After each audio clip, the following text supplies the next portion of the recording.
Habari mpendwa mtazamaji popote pale ulipo katika ufuatiliaji wako channel hii ya Aisha's Food. Leo nimeweza kuwaleteni jinsi ya kutengeneza cookies tamu sana za custard. Katika bakuli nimeweka siagi ambayo haina chumvi kikombe kimoja. Hiyo ni siagi laini kabisa, na ikiwa haujabahatika kupata siagi laini, umepata siagi ambayo ni ngumu, hakikisha unaichanganya vizuri ipate kulainika, ndipo uendelee na hatua nyingine. Baada ya hapo nimeweka icing sugar ama sukari laini nusu kikombe, na yenyewe nitachanganya vizuri kama hivyo ambavyo inaonekana katika video. Ikiwa pia umekosa sukari laini, umepata sukari ya kawaida aidha ya brownie ama sukari nyeupe, hakikisha unaichanganya vizuri pamoja na siagi ipate kulainika vizuri. Yani sukari inatakiwa iwe ilaini kama vile ambavyo unachapa yani mahitaji yako ya keki. Kwa hiyo inatakiwa sukari iwe laini kabisa. Baada ya hapo nimeweka custard nusu kikombe, na yenyewe pia nitachanganya vizuri kama hivyo ambavyo inaonekana.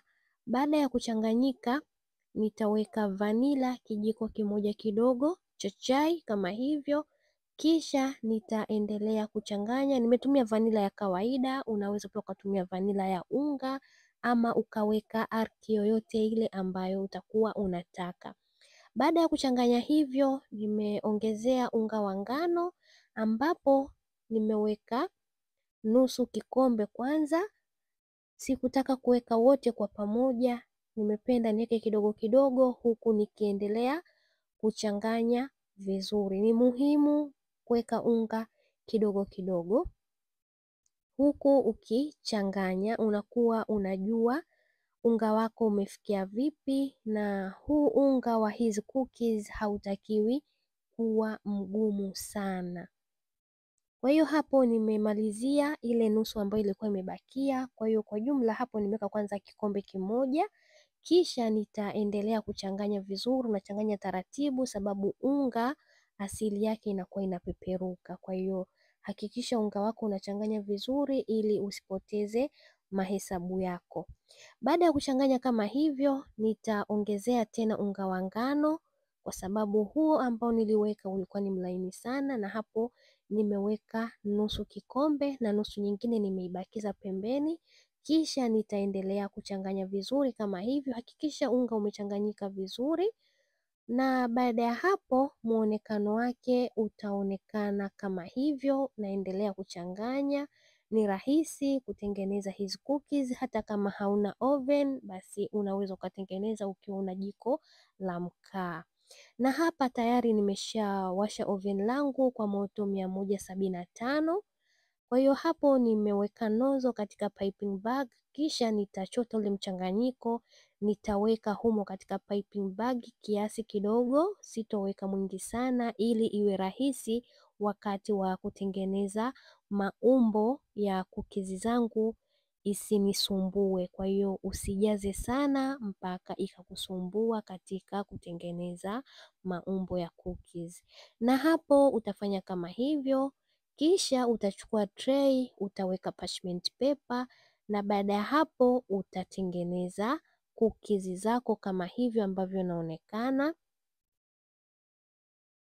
Kama ni mara kwa kwanza kukutana na channel hii, na kusihi ndugu yangu usisahau kusubscribe, kulike, kukomenti na kushare na marafiki. Vile vile matangazo ya mdomo kwa ndugu jamaa na marafiki, na wakaribisheni sana. Kwa hiyo hapo nitaendelea kuminya kiasi kama hivyo kwa ajili ya kutengeneza shape ambazo mimi nataka, lakini pia unaweza ukatengeneza shape nyingine tofauti na hizi ambazo nimeonyesha katika video. Kwa hiyo ni vile ambavyo wewe unataka cookies zako ziwe na muonekano gani, basi utaweza kutengeneza. Na hapo nitamalizia, sitojaza sana, nitaweka kiasi kiasi ili iwe rahisi kuiva mapema. Hapo nimeweka nakshi, lakini si lazima kuweka kama hauna. Hizo ni raspberry zile nyekundu ambazo nimezipata supermarket, nimezikatakata vipande vidogo vidogo vya kiasi, yani vidogo sana. Kwa hiyo hapo nitaweka juu kwa muonekano mzuri zaidi. na kisha baada ya hapo nitaenda kuzibeki kwa muda wa dakika 15 na cookies zitakuwa ziko tayari kama hivyo zinavyoonekana katika sahani, zikiwa zimeiva na zipo tayari kuliwa. Na hizi cookies unaweza ukatolea kwa maziwa, soda, maji ama ukala zenyewe kama zilivyo, na ndani zitaonekana kama hivyo, ni laini sana, ziko crunch. I hope utajaribu hii recipe na utaipenda. Mpaka wakati mwingine, na watakieni siku njema, na wapendeni sana. Bye.